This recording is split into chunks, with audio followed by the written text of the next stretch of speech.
출애굽기 37장. 부살렐은 아카시아 나무로 궤를 만들었다. 궤의 길이는 2규빗 반, 너비는 1규빗 반, 높이도 1규빗 반이었다. 궤의 안팎에 순금을 입혔고 궤의 둘레에 금테를 빙 둘렀다. 또 부살렐은 금고리 4개를 부어 만들어 궤의 4 귀퉁이에 달았다. 금고리 2개는 이쪽에, 나머지 2개는 저쪽에 달았다. 또 아카시아 나무로 채들을 만들고 그 채들에 금을 입혔다. 그 채들을 궤 양쪽 옆면에 붙인 고리에 꿰어 궤를 들어 멜 수 있게 하였다. 또 부살렐은 순금으로 길이가 2규빗 반, 너비가 1규빗 반 되는 속죄판을 만들었다. 그런 다음 금 한 덩어리를 두드려 펴서 그룹 둘을 만들어 속죄판 양쪽 끝에 달았다. 그룹 하나는 속죄판의 이쪽 끝에, 다른 하나는 저쪽 끝에 속죄판과 한 덩어리가 되게 만들어 달았다. 그런 뒤 그룹들의 날개를 위쪽으로 높이 펼쳐서 날개가 속죄판을 덮게 했고 그룹들의 얼굴이 속죄판 쪽으로 마주보게 했다. 또 부살렐은 아카시아 나무로 상을 만들었다. 그 상의 길이는 2규빗, 너비는 1규빗, 높이는 1규빗 반이었다. 이 상도 궤처럼 순금으로 입히고 상의 위쪽 둘레에 금테를 빙 둘렀다. 손바닥 너비만한 가름장을 만들어 그 상 둘레에 둘렀고 이 가름장에도 금테를 만들어 붙였다. 또 금을 부어 금고리 4개를 만들고 그것들을 상 4 모퉁이에 있는 4 다리에 붙였다. 이 금고리들을 가름장 곁에 붙여 상을 들어맬 때 사용하는 채를 거기에 꿰일 수 있게 했다. 상을 들어매는 채는 아카시아 나무로 만들고 그 위에 금을 입혔다. 이 밖에도 부살렐은 상 위에 올려놓을 여러 그릇들, 곧 대접들과 숟가락들과 술병들과 술잔들을 모두 순금으로 만들었다. 또 부살렐은 순금으로 등잔대를 만들었다.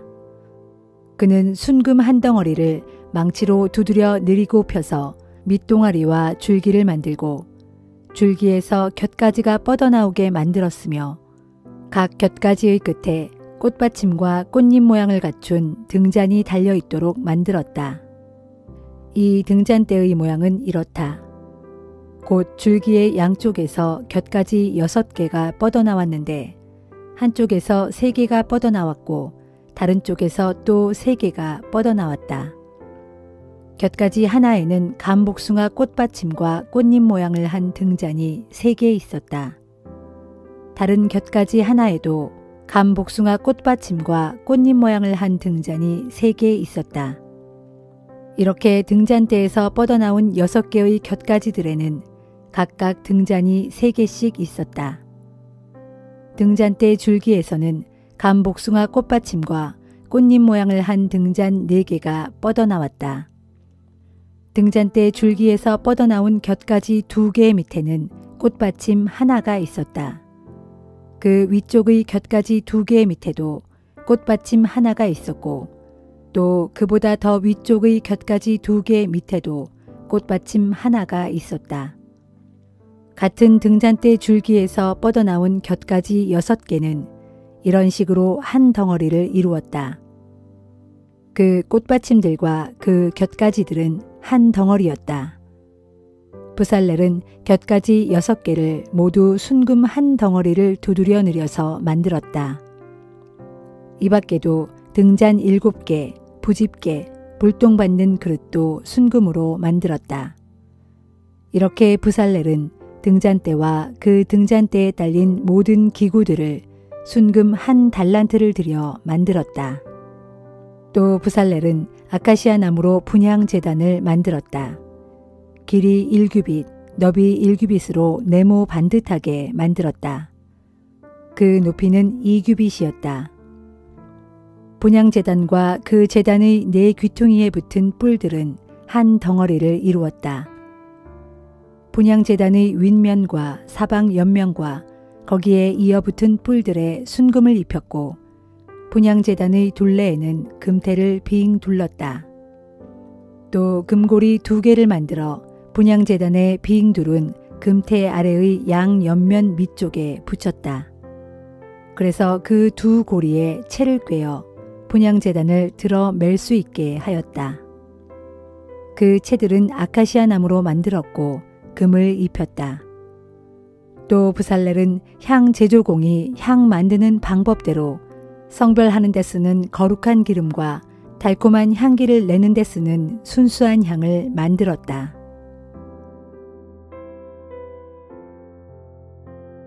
요한복음 16장. 내가 이런 일을 너희에게 미리 일러두는 것은 너희 믿음이 흔들리지 않게 하려는 것이다.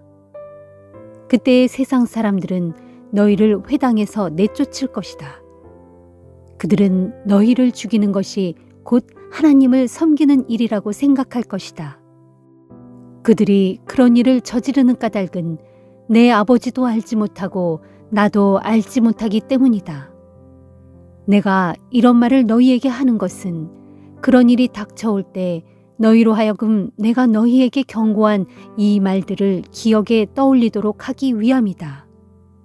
내가 처음부터 이런 말을 너희에게 하지 않았던 것은 지금까지는 내가 너희와 함께 계속 있었기 때문이다.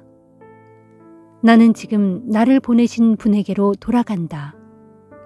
그런데도 너희 가운데 누구도 내가 어디로 가는지 나한테 묻는 사람이 없구나.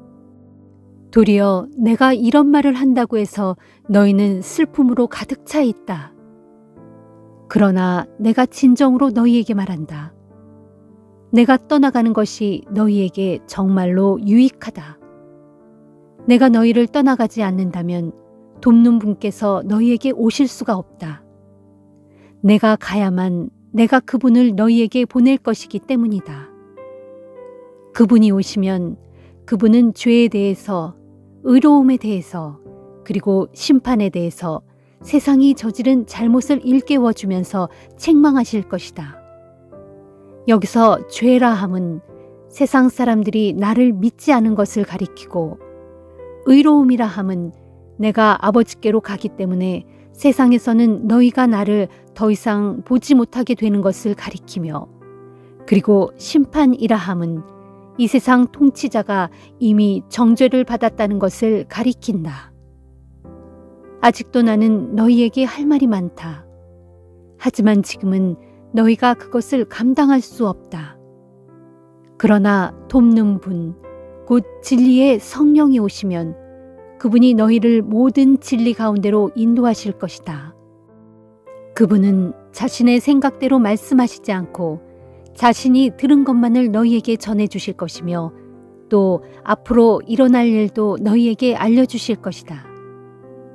그분은 내 것을 넘겨받아 너희에게 알려주심으로써 나를 영광스럽게 할 것이다. 내 아버지께 속한 모든 것들이 다 내 것이다. 이런 까닭에 돕는 분이신 성령이 내게서 받은 것을 너희에게 알려주실 것이라고 내가 말하는 것이다. 이제 조금 후면 너희는 나를 더 이상 보지 못할 것이다. 하지만 다시 조금 더 있으면 너희는 나를 보게 될 것이다. 그러자 제자들 가운데 몇 명이 서로 수군거렸다. 이제 조금 후면 나를 더 이상 보지 못할 것이고 다시 조금 더 있으면 나를 보게 될 것이라니 그게 도대체 무슨 뜻일까? 그뿐 아니라 그것은 내가 아버지께로 갈 것이기 때문이다라니 그건 또 무슨 뜻일까? 제자들은 또 이런 말들도 주고받았다. 도대체 조금 있으면이라는 말은 또 무슨 뜻일까? 주께서 하시는 말씀을 도무지 이해할 수 없네. 예수께서는 제자들이 자신의 말에 대해 묻고 싶어하는 마음이 있다는 것을 알아차리시고 이렇게 말씀하셨다. 너희는 내가 이제 조금 후면 나를 더 이상 보지 못할 것이고 다시 조금 더 있으면 나를 보게 될 것이다 라고 한 말 때문에 서로 그 뜻이 무엇인지 묻고 있는 것이냐. 내가 진정으로 너희에게 밝히 말한다. 이제 너희는 울며 통곡할 것이지만 세상은 기뻐할 것이다. 그러나 너희의 그런 슬픔은 이내 기쁨으로 바뀔 것이다. 그것은 마치 여자가 아기를 낳을 때와도 같다. 출산할 날이 가까워지면 여자는 겪어야 할 진통 때문에 무척 근심한다. 그러나 마침내 아기가 태어나면 여자는 아기가 세상에 태어난 기쁨 때문에 모든 고통을 순식간에 잊어버린다. 이와 마찬가지다. 너희가 지금은 슬퍼하겠지만 너희는 나를 다시 볼 것이고 그렇게 되면 너희는 한층 더 기뻐할 것이다. 그 기쁨을 어느 누구도 너희에게서 빼앗지 못할 것이다. 그날이 오면 너희는 더 이상 아무것도 내게 물을 필요가 없다. 내가 진정으로 너희에게 밝히 말한다. 너희가 내 이름으로 구하는 것은 무엇이든 내 아버지께서 다 이루어 주실 것이다. 그러므로 구하라. 지금까지는 너희가 내 이름으로 아무것도 구하지 않았다. 그러나 이제 내 이름으로 힘껏 구하라. 그러면 너희는 받게 될 것이고 너희 잔은 기쁨으로 넘칠 것이다. 지금까지 나는 이런 것들을 비유로 말해왔다. 그러나 이제부터 나는 더 이상 비유로 말하지 않고 내 아버지에 관해서 너희에게 명백하게 말해줄 때가 올 것이다. 그날이 오면 너희는 내 이름으로 아버지께 직접 구할 것이다. 그래서 나는 더 이상 너희의 요구를 들어달라고 내 아버지께 너희 대신 간구할 필요가 없게 된다. 이제는 내 아버지께서 몸소 너희에게 사랑을 베푸신다. 그 까닭은 너희가 나를 사랑했고 또 내가 아버지의 보내심을 받고 이 세상에 왔다는 것을 너희가 믿었기 때문이다. 그렇다. 나는 아버지의 보내심을 받아 이 세상에 왔고 이제 모든 일을 마무리 짓고 이 세상을 떠나 내 아버지께로 다시 돌아가는 것이다. 그때 제자들이 말했다. 이제야 주께서 비유로 말씀하시지 않고 뜻이 분명하게 말씀해 주시니 우리가 비로소 주께서는 모든 것을 다 알고 계신다는 사실과 우리가 새삼 주께 여쭈어 볼 필요도 없이 우리 마음을 다 알고 계신다는 사실을 알았습니다. 또한 이로써 우리는 주께서 하나님께로부터 오신 분이시라는 것을 믿습니다. 예수께서 말씀하셨다. 이제야 너희가 믿는구나. 그러나 때가 오면 너희는 다 흩어져서 나를 혼자 버려두고 각자 자기 집으로 갈 것이다. 벌써 그때가 왔다. 그러나 나는 혼자가 아니다. 내 아버지께서 언제나 나와 함께 계시기 때문이다. 내가 이 모든 것을 너희에게 일러두는 것은 너희로 하여금 내 안에서 평안을 누리게 하기 위해서다. 이 세상에서 너희는 많은 고난을 겪을 것이다. 그러나 담대하여라. 내가 세상을 이겼다.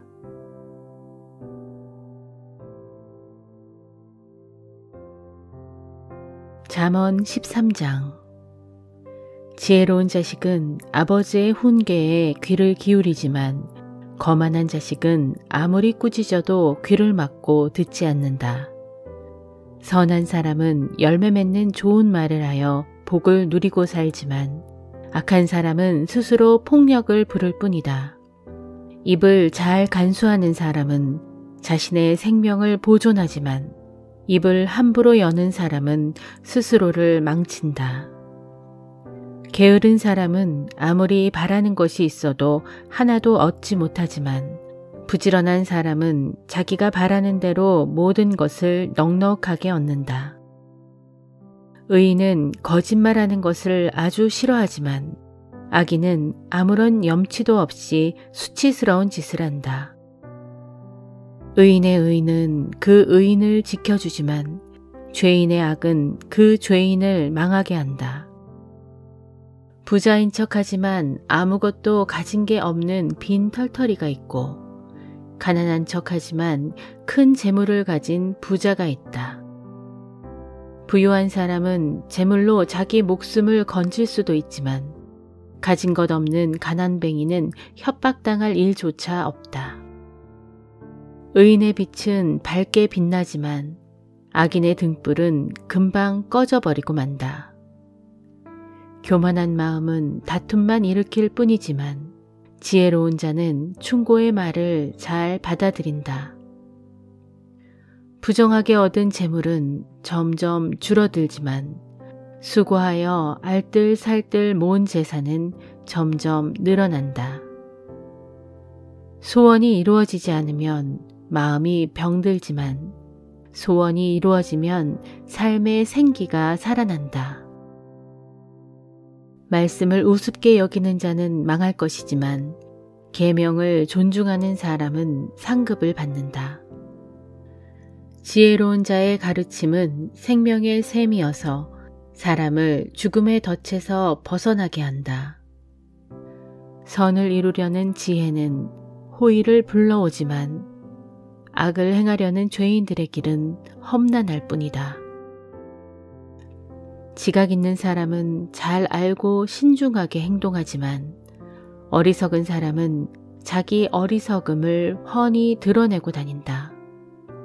못된 전령은 사람을 곤경에 빠뜨리지만 믿음직한 사신은 이를 바로잡는다. 훈계를 무시하는 사람에게는 가난과 수치가 닥쳐오지만 책망을 받아들이는 사람에게는 부요와 존경이 뒤따른다. 바라던 일이 이루어지면 어찌 마음이 기쁘지 아니하랴. 그러나 미련한 자들은 악에서 떠나기를 싫어한다. 지혜로운 사람과 어울려 함께 길을 떠나면 지혜를 얻지만 어리석은 자와 어울리면 끝내 해를 입는다.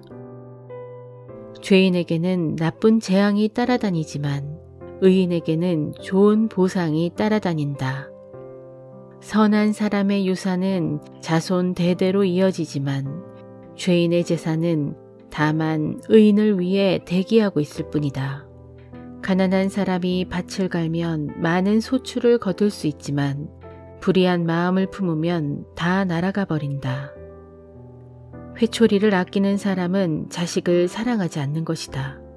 참으로 자식을 사랑하는 사람은 제때에 성실하게 징계한다. 의인의 배는 흡족하도록 배부르지만 악인의 배는 항상 배고픔을 느낀다.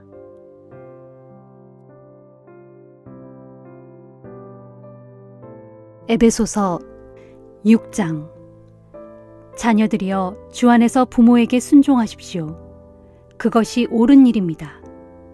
내 부모를 공경하라 하신 말씀은 하나님의 보상 약속이 딸려있는 첫째 계명으로서 곧 그리하면 내가 만사에 잘되고 땅에서 오랜 수명을 누릴 것이다 하였습니다.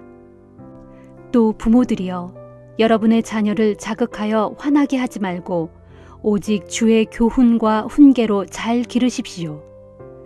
종들이여 여러분이 세상적인 주인에게 순종하기를 마치 죽게 하듯 두려움과 존경과 신실한 마음으로 하십시오. 사람을 기쁘게 하는 자들처럼 주인이 볼 때만 눈가림으로 잘 보이려고 하지 말고 그리스도의 종답게 진실한 마음으로 하나님의 뜻을 행하십시오.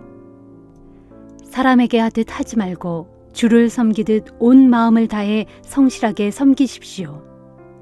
선한 일을 하는 사람에게는 그가 종이든 자유인이든 주께서 각각 그만한 보상을 해주신다는 것을 명심하십시오. 주인들이여 여러분도 지금 내가 종들에게 권면한 것과 같이 그렇게 자기 종을 대하십시오. 종들을 윽박지르지 마십시오. 그들의 주인이요 또한 여러분의 주인이신 분께서 하늘에 계시고 그분은 사람을 차별하지 않는다는 것을 아십시오. 끝으로 당부를 드립니다. 여러분은 주 안에서 또 주의 강한 능력으로 담대해지십시오. 마귀의 계략에 당당히 맞설 수 있도록 하나님의 무기로 온몸을 무장하십시오. 우리가 싸워야 할 적들은 살과 피를 가진 인간이 아닙니다. 우리의 적들은 이 어둠의 세상을 지배하는 통치자들과 권력자들, 그리고 하늘에 있는 악한 영들입니다. 그러므로 여러분은 하나님의 무기로 온몸을 완전히 무장하십시오. 그래야만 악한 날에 마귀의 세력에 맞서 능히 싸워 이길 수 있고 또한 모든 일이 완성된 후에 굳건히 서 있을 수 있게 될 것이기 때문입니다. 그러므로 이제 여러분은 굳건히 서서 진리의 허리띠로 허리를 동이고 의의 갑옷 가슴막이로 가슴을 가리고 발에는 평화의 복음을 널리 전할 수 있도록 신발을 신고 또 이 모든 것에 더하여 손에는 믿음의 방패를 들도록 하십시오. 그래서 그 방패로 악한 자가 쏘는 불화살을 막아 꺼뜨릴 수 있어야 합니다. 그리고 머리에는 구원의 투구를 쓰고 무엇보다 하나님의 말씀인 성령의 칼을 손에 쥐십시오. 어떤 경우에든지 성령 안에서 하나님께 간구하고 기도하십시오. 이것을 위하여 항상 깨어 모든 일을 참고 견디면서 모든 성도를 위해 간구하기를 게을리하지 마십시오. 또 나를 위해 기도해 주십시오. 기도하기를 내가 입을 열 때마다 하나님께서 내 입에 말씀을 주셔서 아무 두려움 없이 복음의 비밀을 담대하게 전할 수 있게 해달라고 하십시오. 그 일을 하다가 지금 나는 쇠사슬의 메인 몸이 되었으나 어디까지나 하나님의 복음을 전하는 사신입니다. 그렇기에 내가 마땅히 해야 할 말을 두려움 없이 담대하게 선포할 수 있도록 나를 위해 기도해 주십시오. 여러분, 사랑하는 형제이며 주님의 신실한 일꾼인 두기고가 여러분에게로 가서 나의 현재 형편과 내가 하고 있는 일들을 모두 알려줄 것입니다. 내가 두기고를 여러분에게 보내는 것은 우리의 형편을 여러분에게 알리려는 뜻도 있지만 더욱 그로 하여금 여러분을 격려하도록 하기 위해서입니다. 하나님 아버지와 주 예수 그리스도께서 믿음의 형제들에게 평강과 사랑을 내려주시기를 빕니다. 또한 우리 주 예수 그리스도를 변함없이 사랑하는 모든 사람들에게 하나님의 은혜가 항상 함께 하기를 빕니다.